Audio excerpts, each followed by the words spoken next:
225 BC, one of the greatest confrontations between the Celtic tribes and Roman forces occurred, a decisive battle that affected Roman control in northern Italy.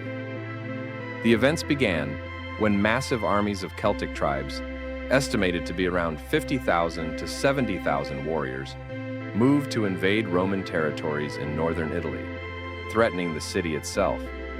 The Celtic tribes were known for their bravery and boldness in battle, often wearing simple armor or even fighting without armor at all. These tribes, which descended from areas known today as France, Switzerland, and parts of Germany, viewed the Romans as an enemy, threatening their independence and spheres of influence. The leaders of these Celtic tribes were determined to deliver a crushing blow to the Romans before they could reinforce their control in the region.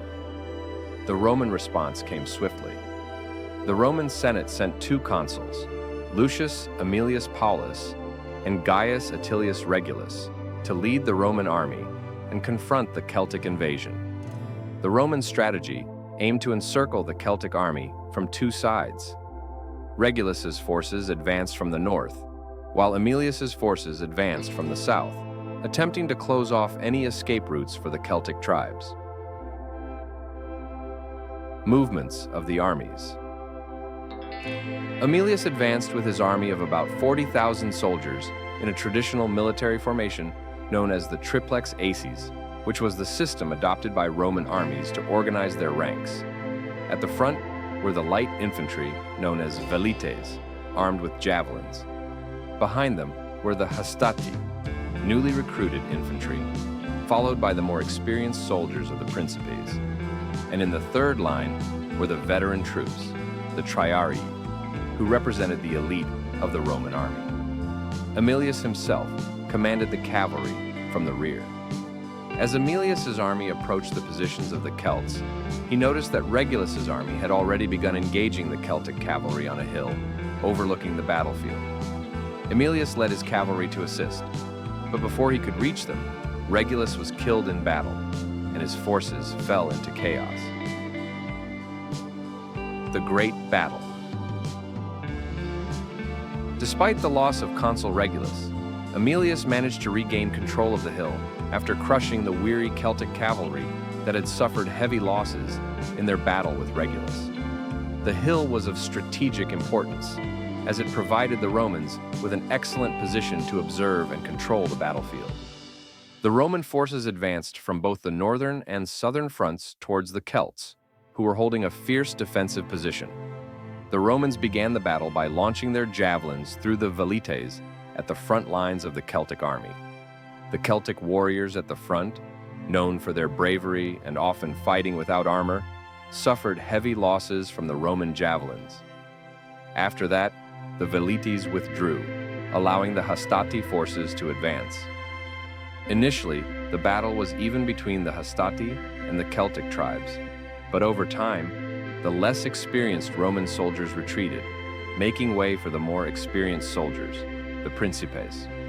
The principes achieved greater success, inflicting severe losses on the Celts.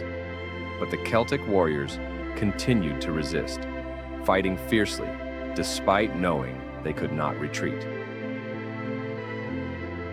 The final attack. Aemilius was waiting for the right moment to deliver the decisive blow. As the losses mounted among the Celts and their lines began to crumble, Aemilius led the massive Roman cavalry in a surprise attack from the hill against the weary Celtic ranks. The overwhelming cavalry charge was disastrous for the Celts. They could not withstand the force of the heavy cavalry, and the battlefield quickly descended into chaos. Almost the entire Celtic army was annihilated, and no one was able to escape.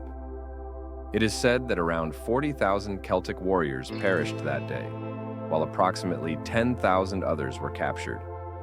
The Romans suffered losses estimated at around 6,000 soldiers, including the consul Gaius Atilius Regulus. This battle was a significant turning point in the conflict between the Romans and the Celtic tribes.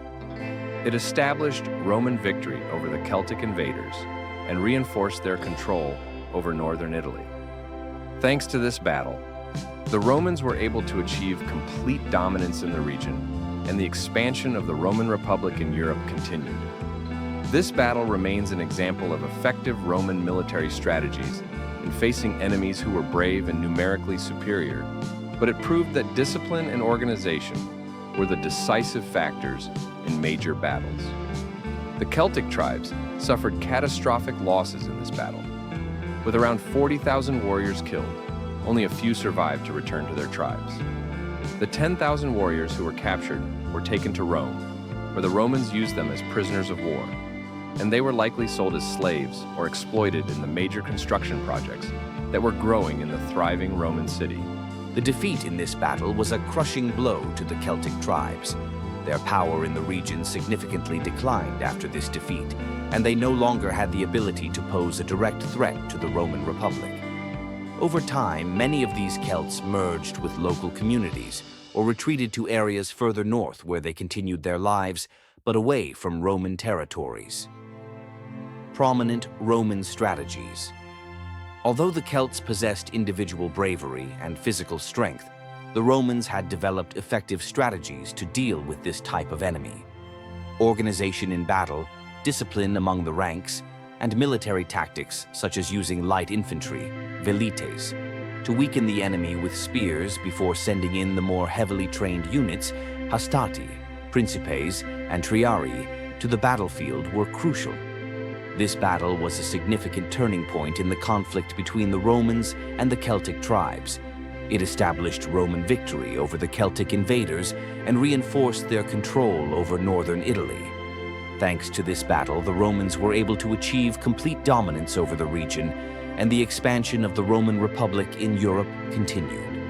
This battle remains an example of effective Roman military strategies in the face of enemies who possessed courage and numerical superiority, but it proved that discipline and organization are the decisive factors in major battles.